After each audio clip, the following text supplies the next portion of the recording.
Muito boa noite. Na sua companhia, mais um número do programa Em Debate.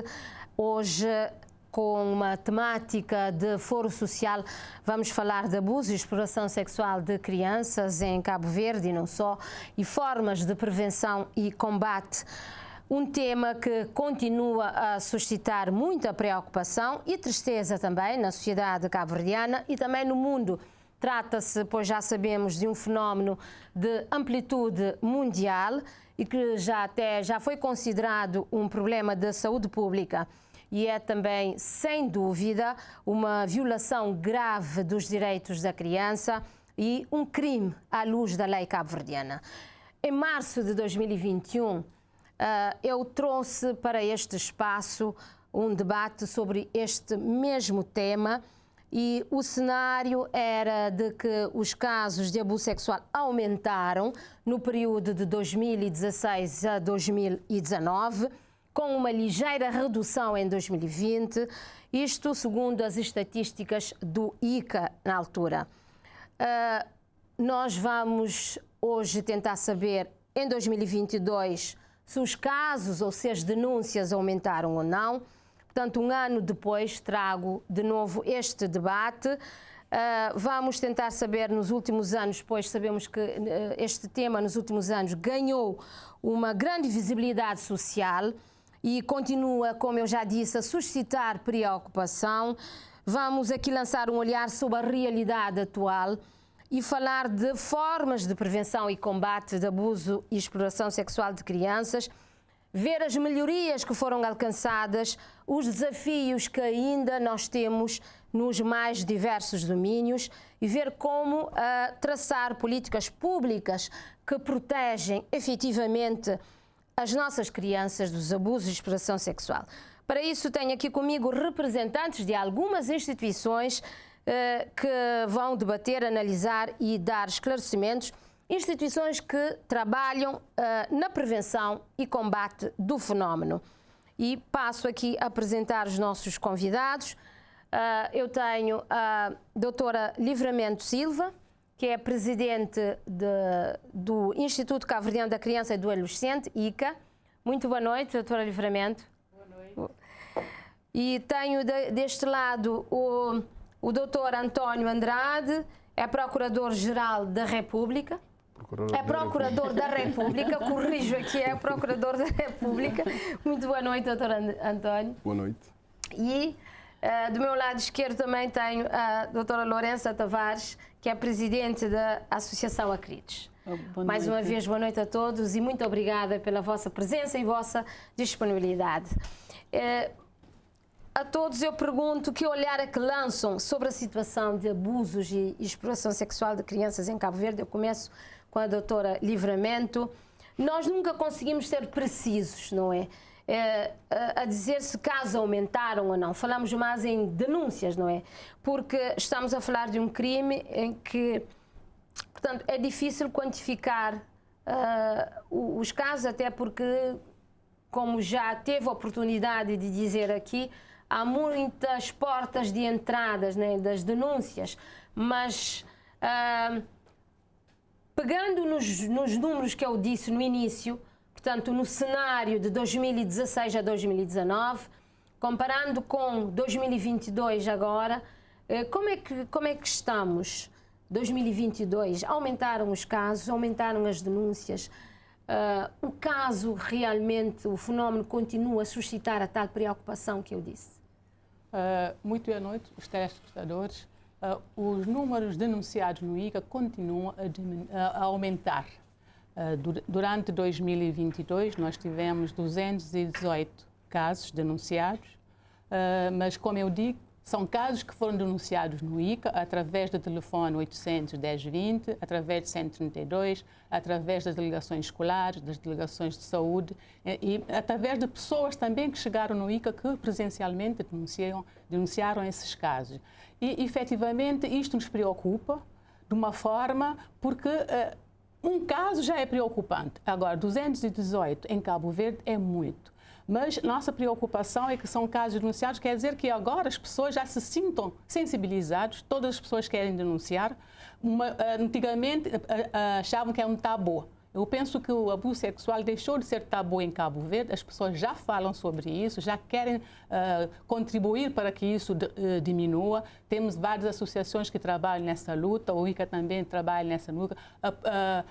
A justiça também já está mais séria nessa parte. Todos nós queremos contribuir para que tenhamos uma redução do abuso sexual em Cabo Verde. Mas uma preocupação agora maior é que também temos casos de crianças menos de idade, 4, 5 anos. Que são violadas que são violados. E também temos rapazes, que é claro que 94% são meninas, mas temos também alguns casos que são rapazes que estão sendo violados também por rapazes e colegas.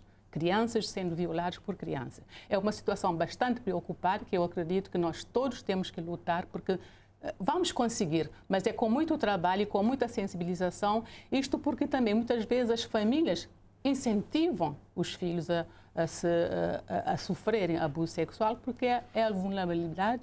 Por que é que diz que as famílias incentivam? Como assim? E como assim? Porque às vezes as famílias sabem da situação, mas como a filha traz o dinheiro para casa, traz alguma coisa, e é nesse aspecto que eu digo que incentivam. Trabalhar a família é uma preocupação nossa, porque todo o problema está na família. Há uma desresponsabilização parental, há um descaso no acompanhamento das filhas, principalmente. As filhas, há situações que acontecem no IC com famílias que vão lá dizer que, tipo assim, não se ficam com esse menino para uma caçada pôr de coelho. Normalmente são os adolescentes. São casos os casos que acontecem. Está a falar de casos a nível nacional ou há também regiões onde a concentração é maior? Isso tem a ver também com um bocado com a vulnerabilidade? Conseguem ver nos casos que recebem? Nos casos que recebemos são realmente a vulnerabilidade. Temos as Ilhas do Fogo, a Ilha do Santo Antão e Santiago, que normalmente temos maior número de casos denunciados no ICA. E são casos intrafamiliares? A maior parte, cerca de 66% são acontecem no seio da família. Seio da família. É o tio, é o padrasto, é o vizinho, é o amigo, é o irmão, é o primo. A maior parte são intrafamiliar. Essa realidade nova vamos ter a oportunidade, se calhar, de ver mais à frente o porquê de termos, portanto, vítimas cada vez, portanto, com menos idade e também há mais vítimas rapazes. Portanto, aumentou o número de rapazes que são vítimas, mas continua ainda as meninas. As meninas. 94% são meninas. Lourenço, eu sei que a Acrides é uma luta de há muito, portanto, a Acrides vem fazendo a luta neste campo e, inclusive, faz parte da ECPAT, que é uma rede também que faz uma luta a nível global. Aliás, esse é um fenómeno global, não podemos negar isso, que a globalização também tem tido um impacto forte para agudizar o problema. Como é que a Acrides hoje vê este problema, a situação atual? Boa noite e obrigada pelo convite. Sinto-me com muito mais coragem, por exemplo, porque agora já se fala da temática, como disse a presidente do ICA. Um sinal positivo. Exato, porque não se falava muito, mas agora já se fala. E o abuso sexual, eu cedo comecei a enfrentar crianças de rua no Parque 5 de Julho, quando eu trabalhava na Câmara Municipal, crianças vítimas do abuso sexual pelos colegas e pelos adultos. Depois fui para o Centro da Juventude da Praia, também comecei a cruzar com crianças e adolescentes vítimas do abuso sexual. Na altura, quem apoiava era o Dr. Manuel Faustino. Então criámos a Acrides, mas não havia assim tantas denúncias do abuso sexual. Havia mais necessidade com material escolar, transportes de autocarro, uma vez ou outra casos. Mas isso era em que ano? 1900 e 2000 e tal. Mas depois o caso da Jussara despertou em nós, despertou em mim não, temos que pegar e fazer algo, porque começou a aumentar e o caso da Jussara foi terrível. E pronto, conhecemos a ONG Equipat e, enquanto sociedade civil, enquanto ONG, nós procuramos trabalhar na prevenção, porque é esse o nosso papel. Procurar trabalhar na prevenção e Cabo Verde está bem, eu acho que está bem porque já temos a rede nacional, temos redes locais em todas as ilhas e, enquanto sociedade civil, mais um braço para apoiar o ICA, apoiar as câmaras municipais enquanto poder local, apoiar o Estado enquanto poder central na implementação de políticas que poderão traçar. E o papel de sensibilização ajuda, porque é o que precisamos fazer. Eu digo que vamos ter que trabalhar nova geração de homens e mulheres, porque o abuso sexual é no seio familiar. Nós estamos a ter adolescentes a fazerem abuso sexual de crianças. Portanto, eu penso que é apostarmos fortemente na educação desses adolescentes, na educação das nossas crianças, no respeito pelo eu e pelo outro, é isso que temos que fazer, reforçarmos as nossas parcerias, as nossas articulações e trabalharmos juntos um plano de ação para que, na verdade, possamos no futuro ter menos problemas de abuso sexual, porque as pessoas vítimas de abuso sexual levarão isso pela vida toda. Eu me lembro quando começamos a trabalhar, pessoas que se dirigiam a mim e diziam: eu fui vítima, tenho familiares que foram vítimas. Portanto, um pouco pelo mundo inteiro já ouvimos os desabafos dos que sofrem enquanto vítimas do abuso sexual. A situação com nuances diferentes, a tipologia do crime, portanto, conseguimos ver que são diferentes. Isso talvez o Dr. António depois poderá falar disso. Como é que a CRIDES tem acompanhado casos que são cada vez mais... que nos surpreendem. Sim. Casos que nos surpreendem, que acontecem entre adolescentes e crianças. Nós, por exemplo, casos entre adolescentes, tivemos o caso que conhecemos e, como disse aqui a presidente do ICA, a vulnerabilidade familiar, porque muitas das mães não denunciam porque o agressor sustenta a família ou se não porque dá algo para a família. Então, nós, o ano passado, em 2022, em parceria com a ONG Equipat, foi possível empoderarmos cerca de 64 famílias para terem um negócio próprio, e isso vai com formação, vai com palestras, vai com animação. Vamos arrancar agora, em fevereiro, com as redes locais, rodas de conversa para explicarmos às famílias, resgatar os valores da vida, do eu enquanto indivíduo, o meu papel enquanto indivíduo.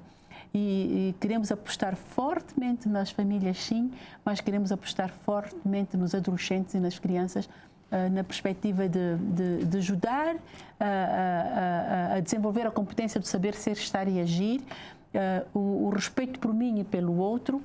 Em novembro, a nossa Caravana dos Direitos teve como lema o eu e o outro, e acredito que passo a passo chegaremos lá. Vamos ter a oportunidade de falar destas políticas públicas, certamente, de empoderamento das famílias e das comunidades. Dr. António, enquanto Procurador da República,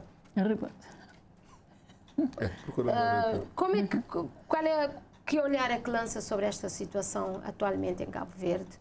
Isso tendo em conta todo o seu trabalho na área no Poder Judicial. Boa noite, tanto aos telespectadores, aos colegas aqui do painel. Nós estamos cá como Ministério Público enquanto titular da ação penal, ou seja, o braço repressivo desse fenómeno que é tanto que são os crimes sexuais contra menores. E o que temos observado, de acordo com os dados que temos, que coincidem tanto com os da ACRIDES e do ICA, que é um aumento. Temos aumento, não sabemos explicar se esse aumento deriva só do aumento de denúncias ou se é um aumento também dos casos. Mas em termos objetivos temos aumento de processos, portanto, que são denunciados. Não há uma certeza se, portanto, as denúncias refletem o aumento de casos. Não temos isso. Infelizmente, isso, portanto, tinha que ter na sua base algum estudo para provar, não temos. O facto é que, em termos objetivos, temos aumento de casos. De casos traduzidos em mais processos por crimes sexuais contra menores. Sim. Esse é um facto e preocupa não só a nós, como os, portanto, ICA e a CRID, enquanto parceiros que também têm como objeto, portanto, esse combate na dimensão preventiva, mas acabam por ser também parceiros nesse combate. E o Poder Judicial e o Ministério Público já estão com, como é que eu diria, com melhores instrumentos para dar resposta quando nós estamos a falar de abuso sexual de crianças e exploração sexual, mas concretamente o abuso sexual, aponta-se muito o dedo à justiça, à morosidade da justiça.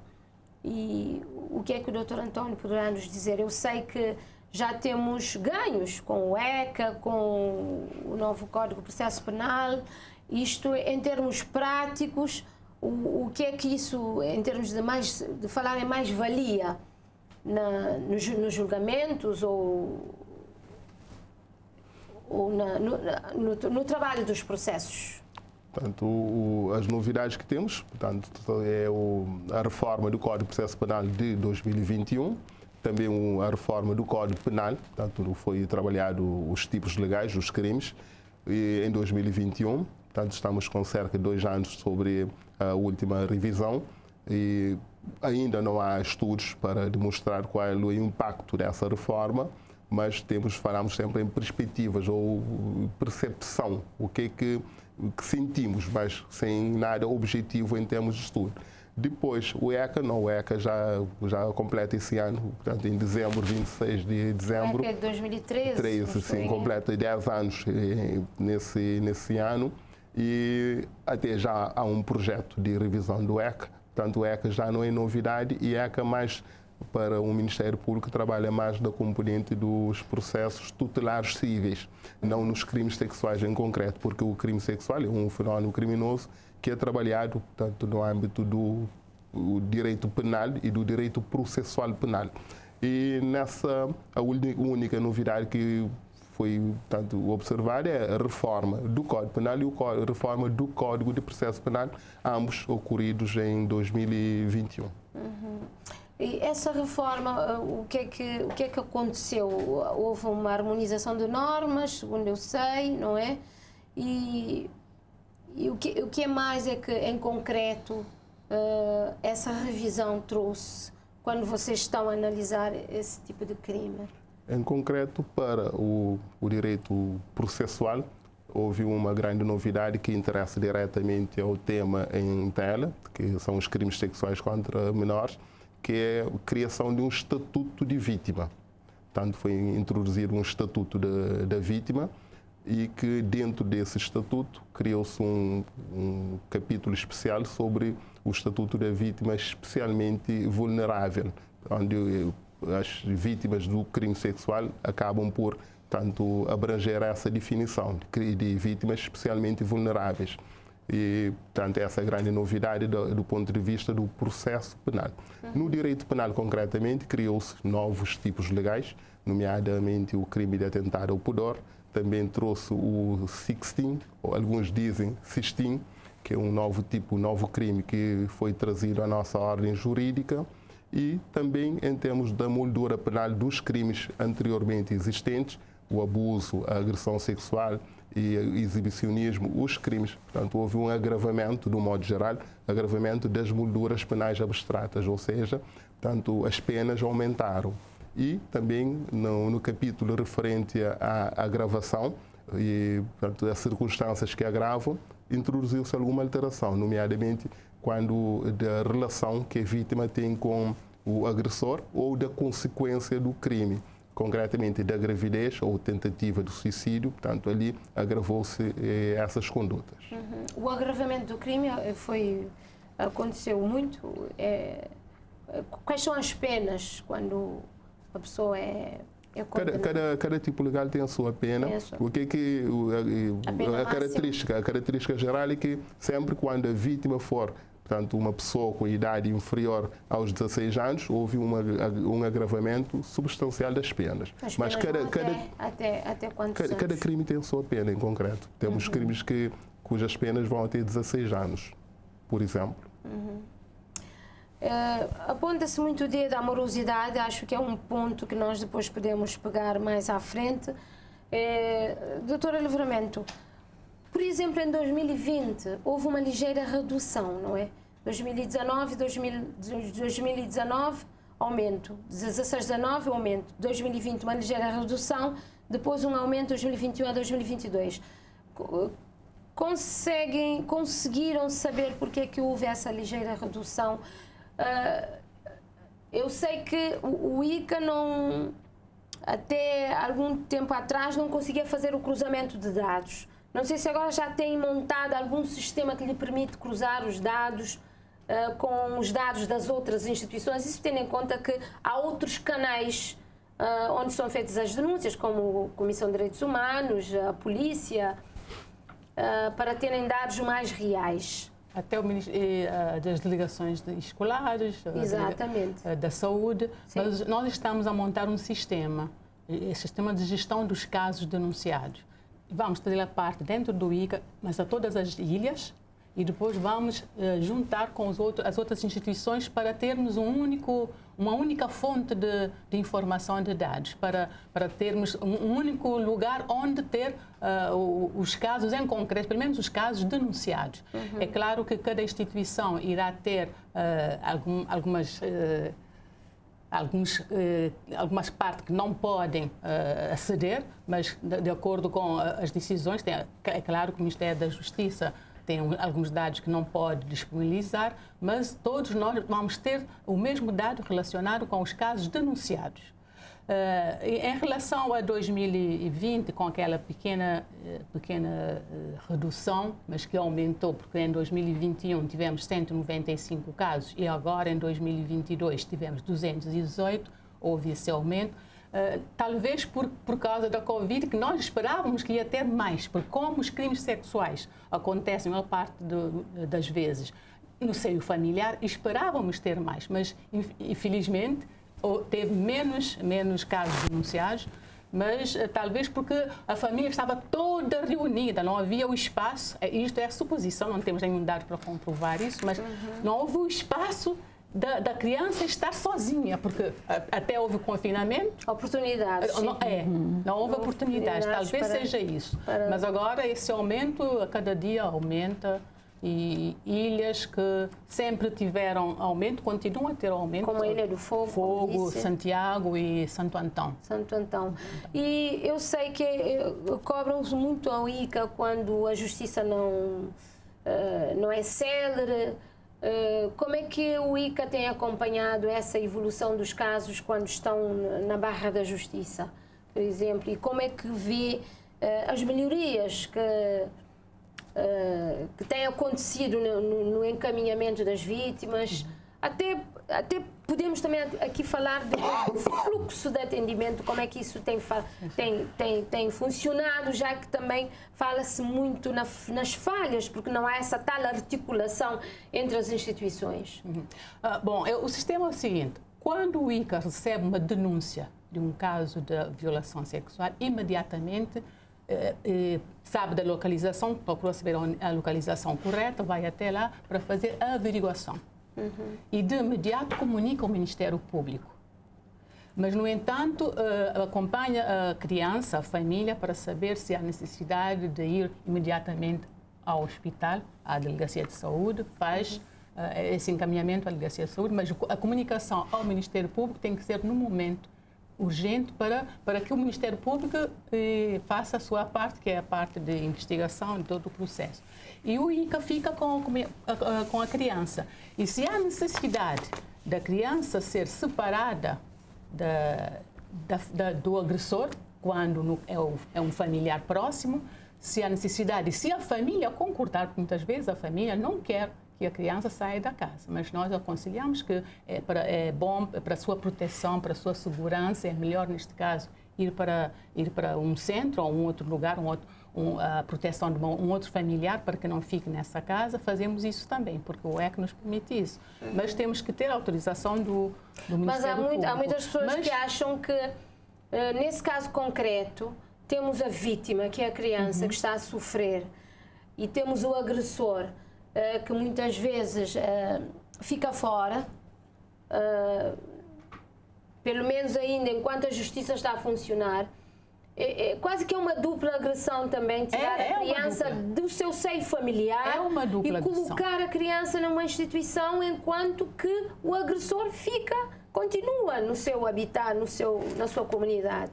Infelizmente é essa parte aqui que nós ainda continuamos com esta realidade. Estamos a lutar para que seja imediatamente retirada do seio familiar, mas talvez o Dr. Antônio depois poderá explicar melhor. Mas ICA, se notar que há perigo para a criança ficar nesse meio familiar, retira. Mas muitas vezes a família não quer. Não, eu prefiro que a minha filha fique aqui em casa. Mas nós dizemos assim, por que ela é que deve sair? Porque não o agressor imediatamente ser retirado da casa. Exato, sim. Mas isso são a justiça é que diz essa parte. E nós também, depois disso, nós acompanhamos, vemos se há problemas, fazemos acompanhamento psicológico da família, da criança e dos irmãos também se envolvidos, né? Se a criança tiver irmão. Vemos a parte da escola, da educação, desenvolvimento de criança, se ela tem condições de ir ou não à escola, se ela pode ir à escola ou não, a parte da saúde. Então, todo esse aspecto fazemos acompanhamento durante todo o processo e, normalmente, se há necessidade, o próprio Ministério Público solicita a psicólogo do ICA para acompanhar a criança, não só na audiência, mas também no dia-a-dia e outros aspectos. O ICA já tem psicólogos forenses? Ainda não. Ainda não temos. Mas temos um técnico que está a fazer essa formação fora do país, em psicologia forense. Mas fazemos investimento dos recursos humanos. Mas fazemos muito ação de capacitação. Há bem pouco tempo tivemos um consultor português que esteve cá, que fez uma capacitação para os nossos psicólogos e assistentes sociais nessa parte de psicologia forense. Fazemos várias formações nessa área para capacitar um pouco mais essa parte. E temos necessidade, sim. Antes de passar ao Dr. António, doutora Alessa, a doutora Livramento falou aqui do percurso que a criança faz quando chega a denúncia e depois tem todo o percurso de ser ouvida em vários lugares. Eu sei que a CRIDES é uma das instituições que lutou muito para termos uma sala de escuta. O governo respondeu, o governo engajou neste projeto. Nós já temos uma sala de escuta montada. Eu até fui conhecer essa sala de escuta, que está com todas as condições, inclusive a criança é ouvida e do lado de lá está o agressor, e para a criança identificar o agressor não vê o agressor, não é? Portanto, há uma condição ideal no espaço, mas aquilo não está a funcionar. Não sei. A temática do abuso sexual, eu não sei. Eu fico a perguntar, eu peço desculpas ao Dr. António, mas eu acho que ele já me explicou isso, falamos há bocadinhos, que às vezes as crianças mentem, mas eu pergunto por que não acreditarmos nas crianças? Pelo menos as crianças com quem a CRIDES já enfrentou, já lidou, crianças vítimas do abuso sexual. E falamos aqui da criança ir ao centro de emergência. O duro é quando a criança sai do centro de emergência e vem de novo para o bairro. É extremamente duro essa criança readaptar-se ao meio, porque nós sabemos que o nosso meio é pequeno, toda a gente conhece toda a gente. E pelo facto de sair de casa e ir para o centro de emergência, toda a gente fica a saber o que aconteceu. Marca a criança. E ela, quando vem, dos casos das crianças com quem a CRIDES trabalhou, são crianças que quando vêm ficam aí à casa da tia, à casa da madrinha, à casa do outro, até conseguirem ficar tranquilos à casa. E a escola? O estigma que sofrem na escola porque foram crianças vítimas. Portanto, eu penso que precisamos pensar bem a violência sexual contra a criança, o abuso sexual contra a criança. O meu apelo vai para os homens, os agressores, para pensarem o mal que fazem à criança. A sala da escuta. Na Praia, Sal, Boa Vista e São Vicente. Já temos. O projeto é financiado pela Embaixada dos Estados Unidos. Fizemos o lançamento do projeto em 2020, mas ainda não temos tudo que precisamos. Já temos a utilidade desta sala de escuta é evitar que a criança seja exposta em vários lugares. Em vários lugares, repetir, a revitimização do caso, porque ela repete. E dói quando uma criança volta e diz: essa pensa, mas essa conta mentira. Mas a Lourença falou aqui de as crianças mentem, não percebi. Durante a exposição, quando contam... Não, eu não digo que as crianças mentem. Não. Custa-me dizer que as crianças mentem. Não, falou aqui que o Poder Judicial às vezes acha que... Sim, diz, porque eu acho pode ser, é verdade. Pode ser verdade, porque às vezes no tribunal há casos em que chegam à conclusão, o Dr. António depois poderá falar isso, em que, portanto, até terem a prova, não é? Eu queria só concluir a sala da escuta. Maria Jesus, houve alteração do código, já temos o projeto de lei de proteção à criança em situação de perigo, que viabiliza a instalação das salas de audição, mas está a faltar a portaria, em que o Ministério da Família e o Ministério da Justiça têm que fazer. E nós não queremos ter salas de audição toda ela equipada e não ter documentos que viabilizem. Porque já em 2010 foi criado um espaço de audição à criança na PJ que não funcionou por causa do quadro legal que não havia. Então, eu penso que Cabo Verde, o passo que já demos, o que estamos a fazer para a proteção da criança vítima do abuso sexual, é agilizarmos com essa portaria, é agilizarmos as salas, estão a ser, vamos agora instalar a sala da Boa Vista, já temos a sala do Sal, já viu a sala da Praia e faço-lhe a correção, o espelho, o agressor não vê a criança, mas a criança vê para identificar o agressor. Sim. Tentamos criar todas as condições, melhores condições para os profissionais que integram o fluxo de atendimento à criança possam não ter dúvidas do que está a dizer a criança e não ter dúvidas do que realmente podem fazer para agilizar tudo o que é, para que a criança possa estar tranquila e na paz no seio familiar. Portanto, esta sala ainda não sei porque falta um quadro legal.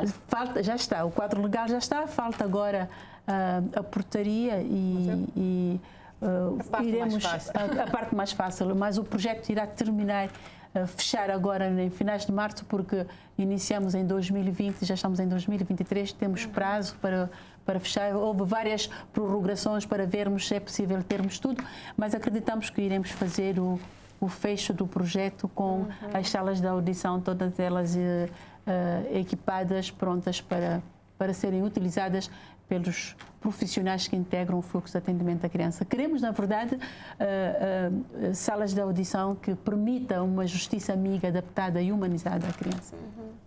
É possível, Dr. António, uma justiça adaptada à criança, que é a prioridade absoluta. Como é que vê a utilidade desta sala? É uma mais-valia para... Sim. Efetivamente, as salas constituem mais-valia. Mas eu queria só realçar duas questões. E muitas vezes chama-se o agressor. Nós, do ponto de vista processual, não chamamos de agressor. É o suposto agressor. É o suposto agressor, que o estatuto processual é de denunciado ou arguido, que tem um estatuto legal a qual devemos, por incumbência legal, de respeitar. Portanto, não podemos dizer que aquele cidadão, aquela pessoa, agrediu aquela criança sem que tenhamos uma sentença transitada em julgado. Temos um suposto agressor e temos uma suposta vítima. Exato. E essa vítima, também do ponto de vista processual, tem o seu estatuto. Portanto, o estatuto processual da vítima é estatuto de testemunha. E as testemunhas têm tanto o enquadramento e têm a responsabilidade processual. E não há uma hierarquia pelo facto de ser uma criança que fora vítima de um crime ou, hipoteticamente, fora vítima de um crime de uma outra pessoa. Portanto, é uma testemunha que é tratada processualmente como tal. Não podemos dar uma credibilidade a priori às declarações de uma criança porque é uma criança. Portanto, tem um estatuto processual, é uma vítima, sim, é uma vítima, é um sujeito processual que tem o estatuto que tem. Não queria entrar nessa polêmica da criança que mente ou não mente. Nós aprendemos desde muito cedo que as crianças não mentem. Parcialmente é verdade. Mas nós, adultos, fazemos as crianças mentirem. E não são raros os casos em que... Nos tribunais de Cabo Verde já conseguiram ter casos do tipo em que conseguiram chegar à conclusão que a criança foi manipulada pelos adultos? Sim, nomeadamente nos processos quando os pais estão em separação, usam as crianças, fazem as crianças mentir. Sim, são casos concretos que já tivemos e ainda temos nos nossos tribunais. E, doutor Andrade, pegando num assunto num ponto que a doutora Fermento trouxe aqui, que é o caso da criança, quando a criança é tirada de casa e é colocada numa instituição e o agressor. Nós sabemos que... O pseudo-agressor. O suposto agressor. Dava muito tiro, que era uma coisa que revoltava a sociedade. Eu sei que neste momento não se aplica o tiro. Podia falarmos disso? Qual é a caução que agora... A questão que se põe é que há muita desinformação ou falta de informação. Sim. Criou-se Uma versão. Pelo menos na nossa redação chegam sempre as notas de imprensa de casos de supostas vítimas e de supostos agressores e que depois os supostos agressores receberam o tiro. Mas neste momento a realidade é diferente, não é? Sim, a realidade é diferente porque a última revisão do Código de Processo Penal distinguiu-se o tiro enquanto medida de coação. Sim. Portanto, temos um leque de medidas de coação que constam do artigo 272 do CPP, Código de Processo Penal, e que, portanto, ali constava a medida coativa do tiro. E o tiro, portanto, é bom realçar isso, o tiro era a medida que era acumulada com todas as demais medidas. Uma pessoa podia ser aplicada a medida mais gravosa da prisão preventiva e, cumulativamente, também ser-lhe aplicada o tiro. Portanto, é essa falta de informação que fazia com que, portanto, havia essa reação, essa aversão ao tiro. Portanto, era uma medida coativa, à semelhança das demais, e que era Uma única... pessoa com o tiro podia também estar na prisão preventiva. Sim. Sim. A lei Mas neste previa... momento... Extinguiu-se, portanto, o tiro não consta como medida coativa. Quais são as outras medidas de coação que... Temos as medidas de coação, a proibição de permanência, a obrigação de permanência, a interdição de saída, a proibição de permanência na casa de morar da família e temos a medida mais gravosa, que é a prisão preventiva. Portanto, há uma hierarquia, há os princípios que norteiam as medidas de coação, às quais o tribunal deve obedecer. A questão que se põe é que há muita desinformação e, principalmente, a relação que existe entre o legislador, que faz a lei, a qual nós trabalhamos, e nesse trabalho com o quadro legal nós temos duas responsabilidades: cumprir e fiscalizar o cumprimento. Somos os primeiros a não incumprir a lei, mas quem faz a lei é, portanto, o poder legislativo. O poder judicial cabe cumprir e fazer cumprir. Só. E como é que vê quando também há esta situação que provoca alguma revolta, quando o suposto agressor não é aplicado a medida mais gravosa, que é a prisão preventiva, fica solto e às vezes volta para casa ou volta para a comunidade onde está a suposta vítima. E a suposta vítima é colocada numa instituição. Sim. Não há uma forma de... vendo aqui que a criança é a prioridade absoluta, não é? Sim, tanto a Declaração Universal dos Direitos da Criança diz que a criança é prioridade, ECA, Estatuto de Criança e Adolescente, diz que a criança é prioridade, a Constituição da República diz que a criança é prioridade e diz que ao arguido cabe, portanto, tem o princípio ou o direito da presunção da inocência. Portanto, temos efetivamente uma questão de conflito de direitos. sim, o arguido, a Constituição da República... Não conseguimos ver qual é que pesa mais. E não é uma questão de pesar, estamos a falar de um processo. Sim. E o processo trabalha factos. Sim. E os factos são trabalhados com indícios e ou provas existentes. E a questão de fundo, que da nossa perspectiva gerou toda essa confusão, é o facto das pessoas confundirem dois institutos muito distintos um do outro. O primeiro interrogatório, quando uma pessoa é detida, quer em flagrante delito, quer fora em flagrante delito, essa pessoa é levada ao Poder Judicial para duas coisas. Primeiro, aferir da legalidade ou não daquela detenção e avaliar e aplicar qual é a medida coativa, ou seja, como é que aquela pessoa vai aguardar o julgamento. Portanto, o nosso legislador foi muito claro. Atribuiu a centralidade à produção da prova, à formação da convicção do tribunal, à audiência de discussão e julgamento. Não é no primeiro interrogatório onde se afere se a pessoa praticou ou não aquele crime. A pessoa é julgada na audiência de discussão e julgamento. Criou-se um quadro, portanto, popular, de que é no primeiro interrogatório que se afere da culpa ou não, da prova ou não, da punição ou não. Não. E a própria imprensa também participou da criação desse quadro, porque a imprensa publicita as detenções, mas nunca publicitam as decisões, os julgamentos que se fazem. Daí as pessoas ficam com aquela percepção de que aquela detenção que se fez, que noticiou-se no telejornal do dia XYZ, aquela pessoa voltou para casa. Voltou para casa para quê? Para aguardar o julgamento. Tanto a formação, tanto a condenação ou não da pessoa é feita na audiência de discussão e julgamento. Mas estamos aqui a ver que a proteção da criança não fica salvaguardada, é essa? Fica. Nós, pessoalmente, temos uma tese que defendemos, que é a seguinte: nos casos dos crimes, chamados crimes sexuais, deve-se instruir dois processos. Temos um processo que tem como centro, o foco, o arguido, que é o processo criminal, onde se afere da existência ou não do crime e da pena atribuir àquela pessoa, se, durante o julgamento, ficar provado que essa pessoa praticou aquele facto. E temos um segundo processo que eu defendo, que é o processo, chamemos sociológico ou qualquer coisa, onde temos como o foco a criança, a vítima. Porque a condenação ou não de um arguido que é suspeito de ter praticado um crime de natureza sexual não satisfaz as necessidades, a ferida que se abriu com aquele ato. Aquilo é feito em sede do outro processo, onde os técnicos sociais, assistentes sociais, os psicólogos fazem a recuperação ou, pelo menos, tentar minimizar as sequelas daquele crime.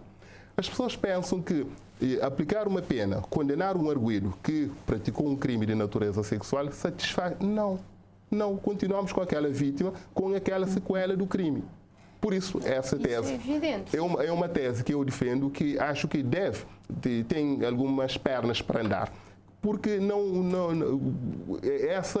essa leitura, quer a sociedade, quer a imprensa faz, e quando se condena está resolvido, quando se absolve não se está resolvido. Continuamos com aquela vítima, com toda a sequela daquele facto. O que é um crime? Do ponto de vista legal, o crime é um facto típico humano que tanto está enquadrado pelos dispositivos legais. Mas o que é o crime do ponto de vista social? É uma ferida que se abre pela violação de um direito de uma pessoa, no caso em concreto de uma criança. Portanto, temos que salvar a criança, temos que proteger a criança e resolver as sequelas do crime. E isso não se faz no processo criminal. A condenação ou a absolvição não resolvem esse problema. Não resolve o problema. Já sabemos, mas a impunidade não pode imperar. Não, nunca. Não pode imperar. Antes de passar aqui, falou aqui de provas. Nós sabemos que muitas vezes, eu gostaria de ver se isso também tem provocado esta tal morosidade da justiça. Normalmente as denúncias, se não vão para o ICACRIDS, chega na polícia, muitas vezes. A polícia cabe fazer,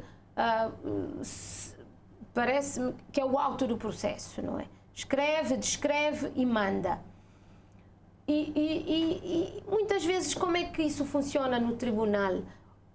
A a polícia está preparada para fazer essa tal descrição que vos permite ter esse tal material probatório que vocês dizem para verem o processo, a prova? Porque às vezes eu sei que há processos que ficam sem o desfecho porque foi mal encaminhado ou por a descrição foi mal feita pela polícia. Assim, o quadro constitucional e legal existente diz que, portanto, o Ministério Público é titular da ação penal.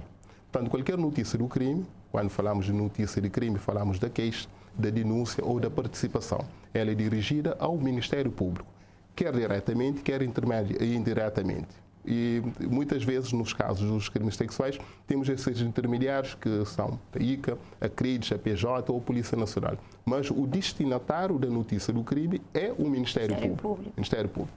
E a denúncia ou a comunicação, a notícia do crime pode ser feita quer por escrito, quer mesmo oralmente. Portanto, a questão não se põe em termos da formalidade da denúncia. A questão que muitas vezes acontece no crime em concreto, do crime de natureza sexual, tem a ver com o procedimento que as pessoas, nomeadamente as próprias vítimas ou os denunciantes, fazem. Quero esclarecer. Recebemos uma notícia de que uma família diz que a criança fora vítima de um crime sexual. Alguém penetrou uma criança. O que essa família faz, ou essa pessoa faz? Dão banho à criança, perfumam a criança, metem lá o talco e levam a criança para as instituições, nomeadamente a polícia. Com esse procedimento, faz-se uma limpeza de vários vestígios que, do ponto de vista probatório, seriam fundamentais.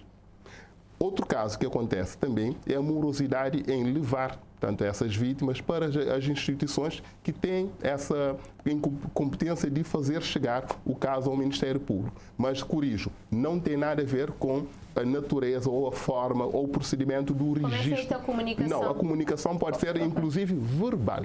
Portanto, não é aqui que está o problema. Agora, citou um caso que tem a ver com a prova. Sim, temos casos que são recolhidos vestígios, nomeadamente biológicos, e são enviados para o estrangeiro para o exame. E demoram 18, 17, às vezes 20 meses para termos uma resposta. Por que é enviado ao estrangeiro? Não temos condições aqui de fazer... Segundo a LPC, o laboratório da Polícia Científica da Polícia Judiciária não tem todas as valências. Portanto, há um conjunto de exames que são remetidos para Portugal, concretamente, para ser realizado. E essa morosidade, essa demora na resposta, que acaba por constituir a demora na resolução do caso, e quem é o responsável é o Poder Judicial, é o Tribunal e o Ministério Público, quem é lento na tramitação dos processos. E neste caso de famílias, as formas como são feitas as denúncias, vocês fazem algum trabalho de prevenção ou de explicarem às famílias como é que devem atuar? Isso quando acontece, a criança é violada e depois, portanto, como já disse aqui o Dr. António, se não há vestígios físicos, se não há prova, portanto, não conseguem avançar com o processo. Fazemos essa sensibilização também, mas muitas famílias preferem, porque às vezes fica o vestígio, o corpo todo, dependendo da forma violenta como esse abuso ocorreu, às vezes fica o vestígio do corpo todo. Realmente, a família, a primeira intenção é limpar, mas fazemos essa sensibilização e já houve casos que até já foram para serem analisados e chegou-se à conclusão que é inconclusivo. Inconclusivo por causa disso. É essa sensibilização que devemos reforçar ainda mais, mas as famílias às vezes não, a minha filha vai toda suja para o hospital, isso não, já há famílias que dizem isso, não vou levar a minha família suja para o hospital. Só para esclarecer, não é que não dá para continuar, avançar com o processo. Quando não há vestígios, dificulta, mas dificulta em termos haver probatórios. condenação mesmo sem aqueles vestígios, porque o vestígio, por exemplo, o vestígio biológico, tanto que pode resultar em provas de natureza de laboratoriais, ficamos sem aquele, mas admitamos que temos outras provas, não são exclusivas. Do processo consta um leque variado de provas. Portanto, perdemos aquela prova, mas não significa que o processo terminou por aí. Vamos avançar com aqueles, tanto com os elementos que temos do processo. Lourença, que desafios é que precisamos vencer neste campo? Eu penso que chegaremos lá porque acho que o Ministério da Justiça, a ministra está a trabalhar no Instituto de Medicina Legal, né? As salas de audição da praia vai ter, né, o espaço de atendimento médico para que esteja lá e tenta fazer, e ações de sensibilização nas comunidades, explicar às comunidades quando houver violência, não lave a tua criança. Temos que fazer isso. E nós já vamos começar, já estamos nisso, já estamos a fazer, é reforçar, e aqui um apelo à comunicação social para também criarem programas de sensibilização, de prevenção, porque já não é tabu, já se fala do abuso sexual, já se realizou vários diálogos, estamos aqui neste programa, portanto eu penso a sociedade está mais consciencializada, há mais denúncias, portanto agora é ensinar as famílias, ensinar as crianças como se autoprotegerem e as famílias como agirem perante um caso Nós hoje, sexual. quando estamos a falar do abuso sexual de crianças, não podemos ignorar a força da internet, das redes sociais. As crianças, os adolescentes têm acesso livre, portanto, à internet. E como é que vê a responsabilidade da família neste campo? Já agora, eu lanço esta pergunta aos três. E como é que isso pode ser trabalhado? Isso tendo em conta que nós estamos a ver que a internet também está a ter alguma influência, de uma forma ou outra, no comportamento, nas atitudes das nossas crianças e dos nossos adolescentes. Eu penso que a internet é dessa geração dos adolescentes, dos jovens, e nós, os mais velhos, temos um pouco de dificuldade de acelerar. Portanto, aqui, eu penso que é ter programas que informem as crianças diretamente o perigo da internet. Eu penso que nas escolas deve haver disciplinas ou ações, momentos para se explicar o perigo da internet, porque estamos com muita família a sofrer a maneira como a criança usa a internet de forma descontrolada. Tem um móvel, nós não podemos não dar uma criança que está no liceu o móvel para ela poder fazer o trabalho escolar que é pedido, sabemos que isso existe, mas atrás, e pronto, enquanto adolescentes em crescimento, o interesse em descobrir coisas, em saber coisas, a influência do grupo, sabemos que isso existe, portanto eu penso que o Estado e a sociedade civil é preciso de criar políticas, programas que podem, na verdade, ajudar as crianças. Eu faço aqui um outro apelo às mães, aos familiares, para se conhecerem os filhos, os pais dos filhos nas escolas e começarem, porque eu digo, há dias estava a dizer uma filhada minha, a minha geração de pais, de mães, nós nos encontrávamos para partilharmos as nossas preocupações. Olha, o meu filho fez isso, o meu filho comportou-se assim, olha, o meu tinha feito e eu fiz assim. Portanto, essa interajuda entre as mães para ajudarem é sem dúvida desafiante, porque nós sabemos que temos uma grande maioria de famílias monoparentais, nós temos muitas crianças que vivem com avós, avós que não dominam a internet, que não leem, que não conseguem penetrar neste mundo virtual. Como é que doutora Livramento, doutor António, como é que podemos contornar esta situação que não deixa de ser muito desafiante? É desafiante e há mesmo mães que não sabem manejar um telemóvel. Sim. Mas que realmente, a parte da educação, eu acho que na escola é que deveriam alertar as crianças que tipo de mensagem pode, o perigo que tem em certas mensagens, porque existem muitos casos de mesmo violação sexual, que a parte de um telefonema, a parte de uma imagem, parte de uma mensagem enviada, e cada dia mais temos esse tipo de denúncias de casos que aconteceram por causa de um telemóvel. Mas, como disse, vão ter que utilizar telemóvel, mas saber usar. Eu sei que há professores até que dizem que os alunos ficam dentro da sala a utilizar telemóveis enquanto estão a falar, não sabem se não estão a utilizar para coisas que não deveriam ter usado. Eu penso que a parte da educação deveria ser muito forte nessa parte, de tentar a qualquer forma controlar esse uso tem que ser controlado. Nós não podemos deixar uma criança utilizar um telemóvel sem controle nenhum. E a escola poderia incentivar isso, já que lá em casa, quando os pais não sabem utilizar. Mas há pais que sabem que podem muito bem controlar o que é que o meu filho pode ou não pode ver, quando. E outra coisa, é o uso abusivo do telemóvel. Há crianças que, em vez de estão a dormir, estão a utilizar o telemóvel. Mas os pais têm que controlar isso. A criança tem que dormir o seu tempo necessário para poder estar no dia seguinte apto e pronto para assistir às aulas em melhores condições. Essa é uma parte que nós temos que fazer também, a parte da sensibilização. Efetivamente, essa função é dividida entre as duas entidades, a escola e a família. E a família não pode, de modo algum, ficar isenta e nem passar a responsabilidade à escola. Se é verdade que a escola pode complementar, não é menos verdade que é uma responsabilidade da família. Quem adquire o aparelho e atribui à criança é a família. Portanto, cabe à família gerenciar esse aparelho e saber o que a criança está a assistir, quais os passos e, portanto, que usa nesse processo. Portanto, é uma responsabilidade da família, sim, é uma responsabilidade da família. Eu acrescentaria, eu penso que os pais precisam ensinar os filhos a terem limites. Há limites tudo, há limites na vida. Tu não podes querer fazer tudo e mais alguma coisa.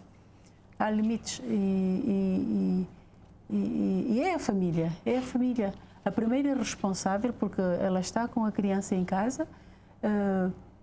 O governo, sim, tanto poder local como o poder central, com políticas de atividades de animação comunitárias e outras que poderão ajudar as crianças também a entenderem e as famílias também como fazer, mas a família tem que assumir o seu papel de ensinar aos filhos de que há limites na vida, tu não podes viver à toa e seguires tudo e mais alguma coisa que te é oferecido. Para a prevenção e combate ao abuso sexual, vão acontecendo coisas. Aconteceu recentemente o Diálogo Nacional, que foi promovido pela União Europeia e que contou com a parceria do governo. Eu sei que várias instituições estiveram neste diálogo. O que é que saiu realmente deste diálogo, em termos de resultados, em termos de recomendações, doutora? Que devemos trabalhar em conjunto, em articulação, a todas as instituições, a sociedade civil, as instituições públicas, os pais, o encarregado de educação, todos nós devemos trabalhar em conjunto para que, de facto, o combate, a prevenção e o combate ao abuso sexual seja uma coisa de todos nós. E cada um faz a sua parte, com articulação, com acompanhamento. Por exemplo, o ICA tem um plano, o plano de ação a nível nacional de prevenção e combate ao abuso sexual, e nesse plano estão envolvidas todas as instituições e ONGs, a sociedade civil, as redes de combate, de prevenção dos direitos da criança. Então, todas as instituições que, de uma forma ou de outra, estão envolvidas no caso de abuso sexual em concreto, estão envolvidas no Ministério da Justiça. Então, é um plano que é muito setorial, e até o Ministério do Turismo e Transporte também está lá envolvido, que não aconteceu no outro plano anterior. É um plano que é um plano de aprofundamento e continuidade ao plano anterior, e que vem muita parte também da participação da criança, porque nós às vezes trabalhamos, mas deixamos as crianças e os adolescentes de fora. Mas é um plano para eles, mas vai ser feito com eles também, os adolescentes e as crianças. A recomendação mais forte que saiu é que o plano deve ser visto como um plano de todos nós e que todos têm a contribuição a dar se queremos realmente um Cabo Verde livre de abuso. No fundo, essa articulação entre as instituições significa também articulação entre as várias políticas. Políticas em termos de segurança, em termos de educação, em termos de saúde, em termos da justiça. E não é novo este apelo. O que é que falta? Por que é que ainda não conseguimos ainda ter esse trabalho coletivo concertado neste domínio, concretamente? Lourenço? Eu penso que, por exemplo, quando a delegação da União Europeia preparou o Diálogo Nacional, eu imaginei termos o plano do ICA para a socialização, porque havia câmaras municipais, todos, sociedade civil, eu fiquei a imaginar. um plano de ação que irá ser socializado, sair com os engajamentos de todos, até no final um acordo de parceria. Acho que eu até fiz comentário com a Nenete e ela disse-me que tinham feito, mas eu penso que perdemos uma oportunidade. Perdemos uma oportunidade de fazer isso. Eu penso que o que está a faltar a Cabo Verde, porque nós somos sociedade civil, mas nós nos complementamos ao governo. Porque há coisas que nós, enquanto sociedade civil, podemos dizer sem problemas e o governo vem para poder juntos ajudar a... E nós, porque o que tem Cabo Verde, a prova que a sociedade civil cabo-verdiana já deu, é a capacidade de mobilização de fundos e parcerias internacionais para trabalharmos as diferentes temáticas na área da proteção da infância. Eu penso que está a faltar eu não diria um gabinete, mas uma equipa de seguimento e avaliação dos planos e programas. Não é a CRIDS o seu plano, não é o ICA o seu plano, não é a Colmeia o seu plano, a Associação Carinhar e outros o seu plano e o seu projeto, mas sim o ICA enquanto instituição do Estado que responde pela política da proteção da criança, ter todos nós, juntamente com eles, com o plano deles, a responsabilidade da CRIDS nessa parte está aqui, a Colmeia, a Carinhar, Black Panthers e outros, né? Eu lembro que naquele dia estava lá uma associação que reclamou porque não foi envolvido, e é verdade, porque nós agora, em todos os bairros da praia, temos associações comunitárias que, se forem envolvidos, muita coisa ficará bem, mas há que ter uma equipa de segmento e avaliação. É que essa tal articulação é reivindicada em todos os domínios. Mas não é possível. Mas é por isso que esse plano, por exemplo, tem lá um coordenador que é precisamente para fazer essa mobilização e articulação com todas as estruturas. A doutora Joana está a falar do vosso segundo plano, 2021, do plano de Cabo Verde, o plano 2022-2024 para a prevenção e o combate ao abuso sexual de crianças. Mas é o plano do ICA, não? É o plano do governo de Cabo Verde, porque tem lá, porque todas as instituições estão lá e vão contribuir financeiramente. O ICA é o mentor do plano, é o mentor do plano. Sim. Mas todas as instituições estão lá e têm as atividades, o financiamento que cada ministério deve contribuir para que o plano seja implementado. Tem lá um ponto focal, tem um coordenador que faz essa articulação com as instituições e ONGs para ver essa tal articulação tão falada que nós queremos. E tem lá os pontos focais em cada ministério que já iniciaram o trabalho. O plano começou agora com a parte da mobilização do ponto focal para começar o trabalho. E realmente nós queremos é isso, que todas as pessoas que possam contribuir estejam lá a trabalhar nesse plano. Que não seja visto como um plano do ICA, é um plano do governo de Cabo Verde, mas onde estão envolvidas todas as instituições que de uma forma, o Ministério da Saúde, o Ministério da Justiça, o Ministério da Educação, o Ministério do Turismo. Então, cadeiam políticas que têm a ver também com a proteção. Sim, porque inclusive, mesmo a responsabilidade está dividida. Por isso é que nós temos um ponto focal em cada ministério que irá fazer ligação com o ICA nesse aspecto. Para colmatar essa parte que queremos que nós todos, que seja essa articulação que nós todos queremos e ter um plano do país. Doutor António, no domínio sociojurídico, quais são os desafios que ainda vocês têm e que acham que essa tal articulação ajudaria na celeridade, numa justiça mais adaptada? Quais são os desafios que têm neste momento dentro no domínio da justiça? Na justiça, concretamente, no tema de crimes sexuais contra menores, temos a questão de base, que é um problema nacional, que é o problema da família. A fragilidade, a chamada fragilidade da família, ou as situações de inexistência da família. O conceito da família e as situações de inexistência da família. Só para ter um exemplo, uma noção que... Que implicação é que isso tem no vosso... nas vossas intervenções? Tem uma implicação direta. Em primeiro lugar, com a grande demanda que tem sobre o sistema judicial. Como disseram cá há bocado, portanto, o crime sexual contra menor é um crime de proximidade. Ou seja, quem são os agressores das crianças? São pessoas dentro ou próximas da família. Primeiro, a questão seguinte é que há uma relação extremamente estreita entre a pobreza e o crime, concretamente o crime sexual. a dimensão das casas, as pessoas que coabitam no mesmo espaço, a dificuldade, portanto, os chamados padrastos, que são as pessoas que insetam relações com as mães das crianças numa certa faixa etária, a questão do espaço e não só. Portanto, pessoas que dormem na mesma cama, várias pessoas, ou dentro do mesmo quarto, muitas pessoas. A questão A maior parte dos casos refletem essa realidade. Essa realidade. A pobreza e o crime sexual em Cabo Verde têm uma relação estreita, muito estreita. Daí que também essa questão familiar tem um peso diretamente. Depois tem outras questões que vêm por cadeia. Em primeiro lugar, quem faz a denúncia? A denúncia maioritariamente não é feita por integrantes da família. São pessoas externas da família que fazem essa denúncia. E para que essa pessoa tenha conhecimento, professores, vizinhos e algumas instituições, é preciso que decorra algum tempo, ou seja, que a criança seja vitimizada durante algum tempo até que saia fora da família para se saber desse caso. Quando a denúncia é feita, qual é a reação da nossa família, a família cabo-verdiana? Reagem de uma forma, péssima. Essa família que é vulnerável. Essa família que é tudo isso. E, em primeiro lugar, não aceitam que haja um agressor no seu contexto.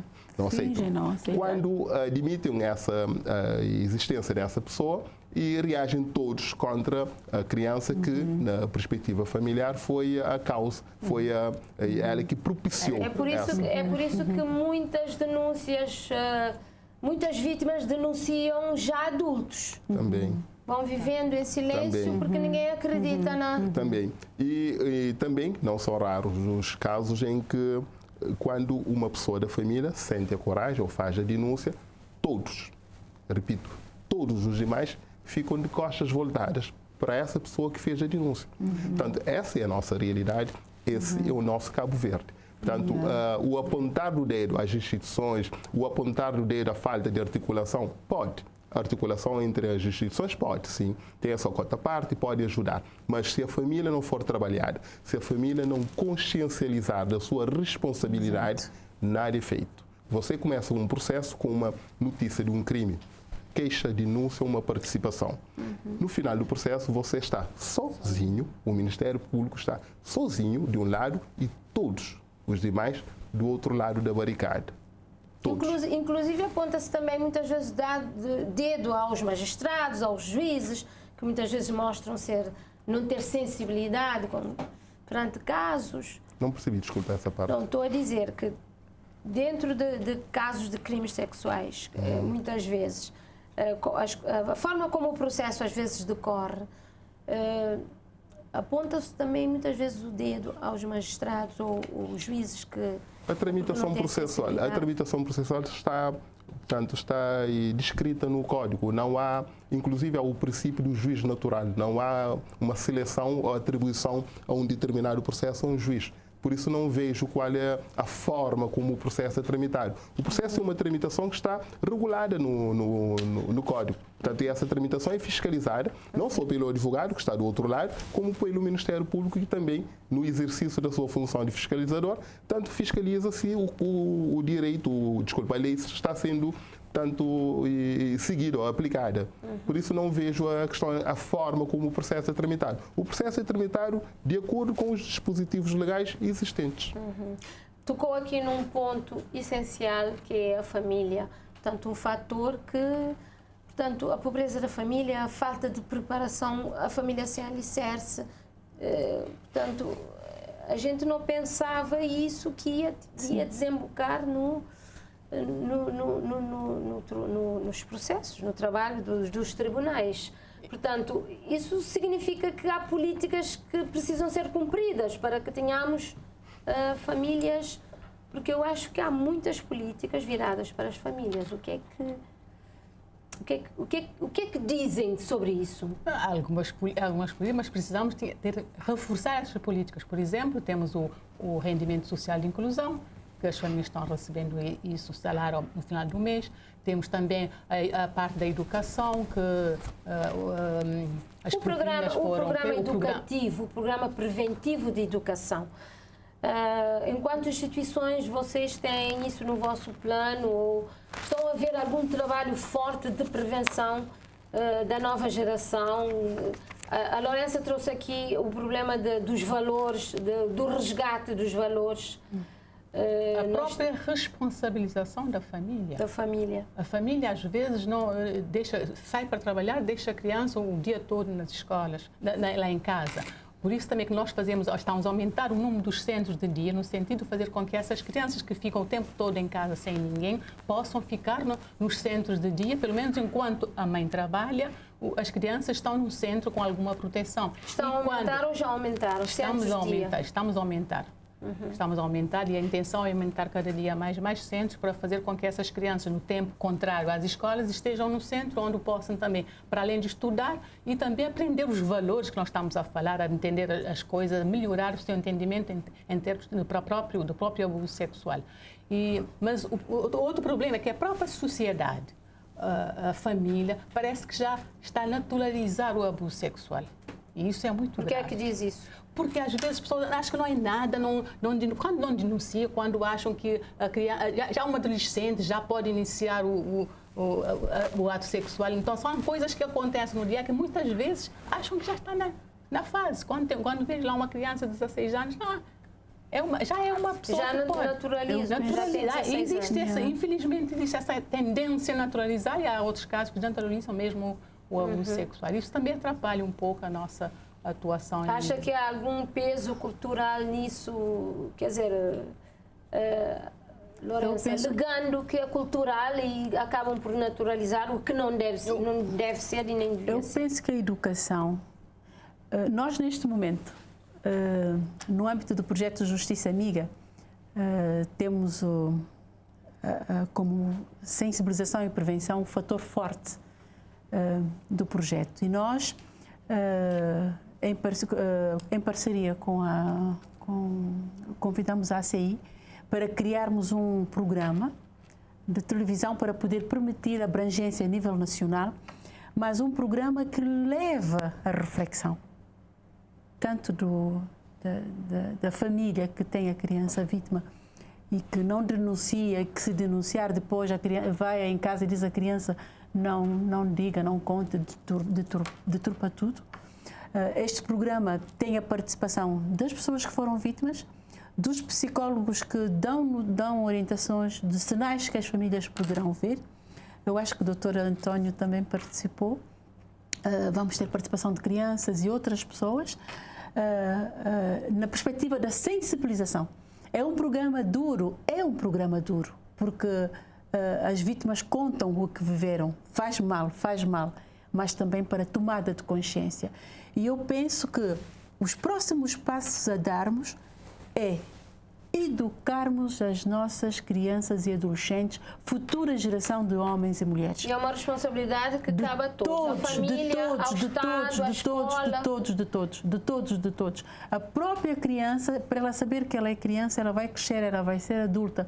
E nós que somos adultos profissionais, que já estamos a ir para a terceira idade, que geração queremos? Para os nossos netos, os nossos bisnetos, os nossos trinetos. Eu penso que é pensarmos assim, colocarmos no lugar do outro. Se fosse o meu filho, se fosse a minha filha, se vir a ser o meu neto e o meu temos essa possibilidade. Que todos os filhos são nossos filhos. E já o facto de estarmos a falar da temática assim, em vários momentos, organizar diálogos, encontro, ter o Dia Nacional, ter a rede nacional oficializada, ter planos, já estamos a dar passos. Agora é consolidarmos esses passos, perspectivando a futura geração de homens e mulheres. Isso é que eu penso. Estamos no fim, Dr. António. Que melhorias precisamos para uma sociedade mais protetora de crianças? Tanto que políticas precisam ser cumpridas. Eu não ia para esse campo da política. Sim. Para mim, tanto todos nós aprendemos que a família é a célula básica de qualquer comunidade. E quando temos uma família doente, temos a comunidade ou a sociedade doente. E a nossa comunidade, a nossa família, segundo a reportagem da Euronews, de 5 de dezembro de 2022, 52% dos filhos cabo-verdianos vivem longe dos pais. Portanto, é um número que preocupa, e se esse número é um número oficial, significa que é a ponta do iceberg, que lá embaixo há mais coisas. Portanto, se não houver uma família organizada, se a família não for... Eu nem digo essa questão de empoderamento da família, mas a questão da formação da família. E isso começa com a formação, não no sentido clássico de formação literária. Estamos a falar da formação de família, desde o processo de criação da família, do processo do dia a dia da família.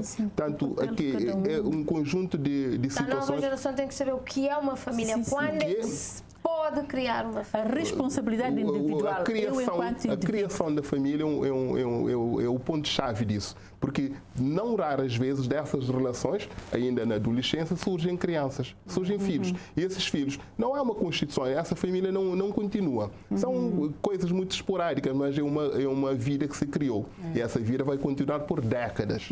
E o problema vai continuar por décadas. Voltando à presença da família no processo, temos um outro fenómeno que é recorrente. E que, se o crime é cometido dentro da família, quem sabe, quem tem informações desse crime são elementos da família. E qual é o comportamento dessas pessoas quando são chamadas a depor no tribunal? Os adultos. Os adultos, adultos e crianças também, quando são testemunhas. Sim. Ou não prestam declarações, socorrem do mecanismo legal, o Instituto de Recusa. A lei diz que certas pessoas, dada a proximidade que têm com os pseudo-agressores, têm essa faculdade de se recusar a depor como testemunha. Quando não utilizam esse instituto, mentem. E no final, todos querem que o tribunal invente, que o tribunal faz milagres e retira uma sentença. Quem sabe, nunca diz. E lá fora todo mundo sabe de tudo, mas lá dentro ninguém diz nada. Ninguém diz nada. E esse é o comportamento da nossa família, esse é o nosso dia a dia. O valor do eu. Realmente, para fechar, o que eu gostaria de dizer é que nós temos que apostar fortemente na prevenção. Porque, como disse o Dr. António muito bem, o caso feito, o ato feito, não vai mudar nada a vida da criança, porque para toda a vida vai levar esse problema, esse ato sexual. Mas então temos que apostar muito na prevenção. E dá trabalho e custa. Que dá trabalho e que fazemos muita coisa, mas o resultado é pequenininho. Então vamos ter que reforçar, fazer mais prevenção nessa área. Mas podemos, com as associações comunitárias de base, e a prevenção requer também...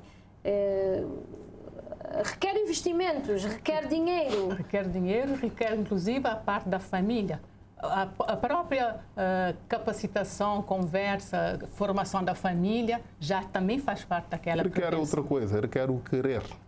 Se a família não quer nada, não há dinheiro que resulte. Portanto, as pessoas têm que meter na cabeça que é necessário e que a família é importante. O eu enquanto pessoa. A minha contribuição, eu acho que o eu, não importa a família, eu enquanto pessoa, que ideal contributo eu posso dar para mim mesmo e para a sociedade. E aí o papel, se eu for família, eu vou cumprir, onde eu estiver eu cumpro, porque eu me valorizo enquanto pessoa. Eu penso que é isso que temos que pensar e o colocar-se no lugar do outro. E terminamos aqui mais um debate. Eu agradeço a vossa presença e as vossas contribuições que deixaram aqui neste programa. Ficaram, portanto, aqui análises, vários esclarecimentos de uma realidade dura e, bastas vezes, silenciosa, que sejam canalizados investimentos para o cumprimento de facto das políticas públicas viradas para a proteção das nossas crianças e para a proteção das famílias.